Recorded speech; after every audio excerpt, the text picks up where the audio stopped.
que je voulais juste rappeler, c'est que la question de l'urgence climatique aujourd'hui n'est pas prise à la hauteur des enjeux. Et je pense que pour comprendre le soutien, notamment dans de nombreux secteurs de la jeunesse, pour ce genre de mouvement, pour des actions beaucoup plus radicales, pour la contestation, que ce soit dans des musées ou sur des autoroutes où on empêche des voitures de passer, il faut aussi se rendre compte de l'irresponsabilité politique de tous les gouvernements jusqu'à ce jour face à ce qui est en train d'arriver sous nos yeux. Et je pense que la réponse, si le gouvernement croit qu'avec des mesures comme l'interdiction administrative, ils empêcheront cette mobilisation, ils se trompent. Et je pense qu'ils devraient mettre ces efforts dans des politiques véritablement écologiques et qui répondent aux revendications. Parce que, avant tout, moi je ne crois pas que, quel que soit le militant qui participe à ces mobilisations, jubile d'être sous le coup d'actions arbitraires ou administratives de quelque sorte que ce soit.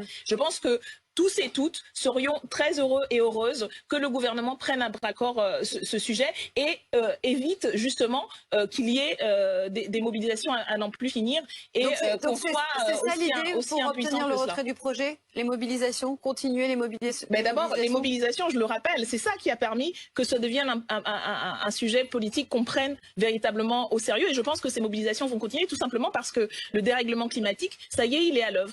On le voit aujourd'hui avec les températures qui vont créer des situations extrêmement graves socialement, mais aussi économiquement dans les prochaines semaines, les prochains mois et les prochaines années.